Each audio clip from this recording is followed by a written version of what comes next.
The British swimming and cycling teams following their success in the Beijing Olympics last year. So, are we becoming a nation of winners? Our Olympic correspondent Ola Shenoui reports.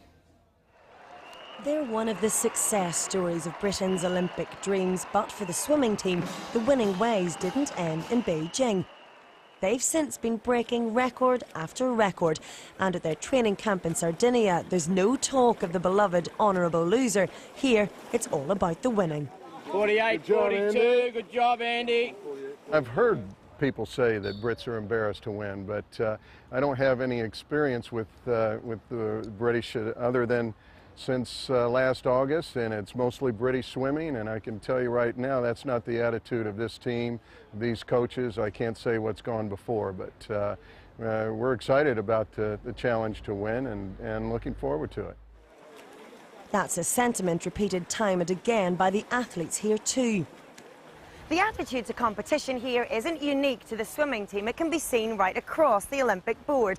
It would seem elite British athletes are no longer content to just do enough. They're determined to be the best. It's an approach to winning which could be described as quintessentially un-British. And one that has been reflected in the cycling team's success as well. Go.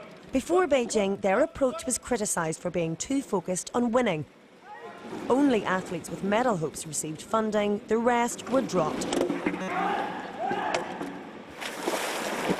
With other sports, though, now following suit, have the British adopted an attitude to winning that's more usually associated with one of their greatest sporting rivals? We're a British nation, we're proud to be British. I'm not interested in being Australian in any way, shape or form. I'm interested in winning in a British way, and that's what we're going to do, and that's what we keep on doing. You know, and I keep getting asked about this kind of, are we turning into Australians? Absolutely not. Nonetheless, there are signs of change afoot in British sport. Training academies like this one near the Olympic site in East London are commonplace in countries like Australia and America, but are only now being introduced on these shores. One successful Olympic Games doesn't create a nation of winners, but projects like this can certainly help. The question is whether the will to win and the funding to make it happen will still be there after 2012. Ola Shenoui, Sky News. Well, joining me now, you're over there, sports psychologist Amanda Owens and Olympic swimming gold medalist Duncan Goodhew. Good to see you both. I wonder, Duncan, what your view of all this is now that obviously you won gold back in Moscow. A lot has changed since then, and sports-wise, we seem to have taken the dip, and now we're back on a rise. You must be quite cheered by that. Oh, it's great news, and doesn't it feel good, you know, to see 19 gold medalists get off an aeroplane with a gold tip on the end. Who would have ever believed that was possible, you know, a couple of decades ago? That there has been a significant change in our attitude towards success, particularly personal success, which is very heartening, I think. Amanda, what's your view on it? Because as Brits, we do have this image, don't we, self-perpetuated perhaps, that we're happy with coming second? Well, I think that's changed, and it's fantastic to see that, you know, there's been a cultural change and there's been a huge investment in sports science and sports psychology within Olympic sports, and certainly across the board within professional sport in this country. And the mentality has changed, and we're not accepting now coming second best. We want to be the best. Interesting, Duncan, when you said about this drive to succeed. Is there an embarrassment in wanting to win for athletes starting out? I think being public about it used to be not very pleasant. It seemed to be vulgar almost. I think if somebody's quite talented and they allude to wanting to win, it's not quite so.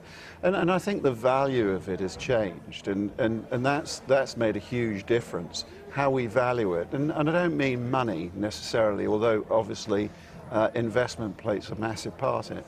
It's a child saying, oh, I fancy taking up swimming to a friend of his, and the friend doesn't laugh at him, says, oh, that's great, yeah, that's cool, and that's like almost a permission to go and have a go at it.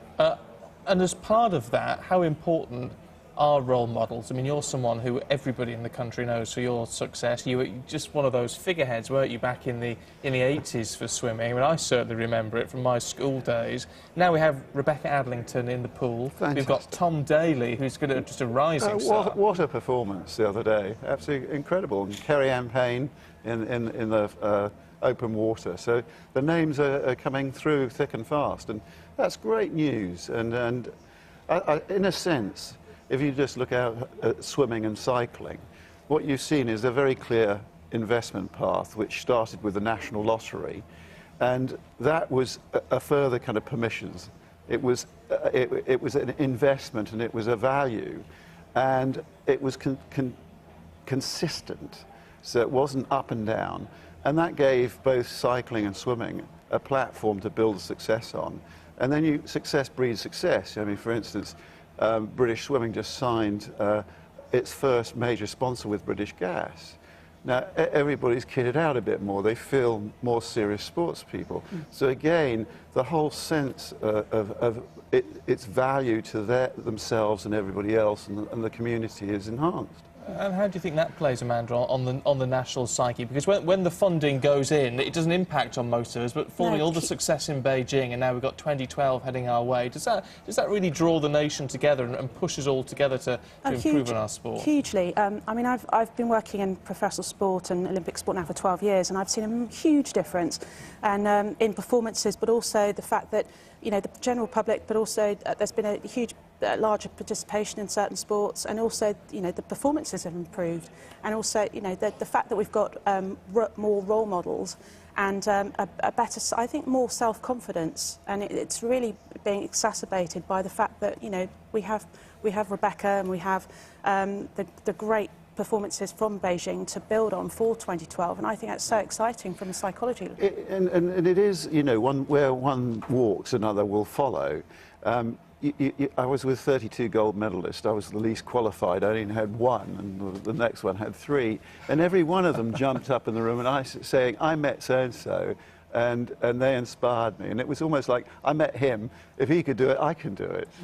We've got to look across all sports, especially when it comes to the Olympics and everything that Britain is going for a medal for. But there is this focus on swimming and cycling, where we've done particularly well, and sailing as well. But I wonder, Amanda, if that breeds success in itself, because at the end of the day, we can all get on our bike and pretend we're Chris Hoy. We can all get in a pool and pretend we're Rebecca Adlington.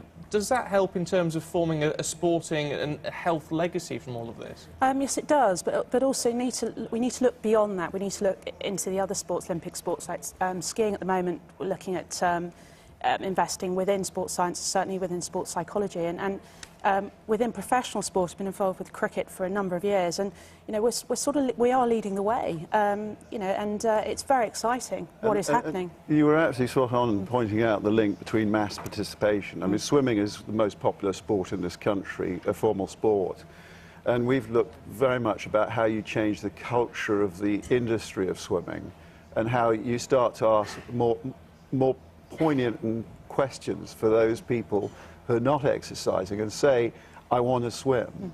And that's 14% of the population. There's a massive latent potential there. We're asking the question, how do you actually seduce them off the couch and into the swimming pool? Those questions have not really been asked before, certainly in my sport. Well, let's hope that that sort of success that we're seeing on a professional level does encourage us all to keep fitter and do these things. Well, I certainly want to go down to the pool now. I don't know about you. Might join you in a moment. Okay, well, it's good to see you. Amanda, good to talk to you too. Thanks very much indeed. Plenty online, as always. Go to SkyNews.com. There you can find out more about the memorial service.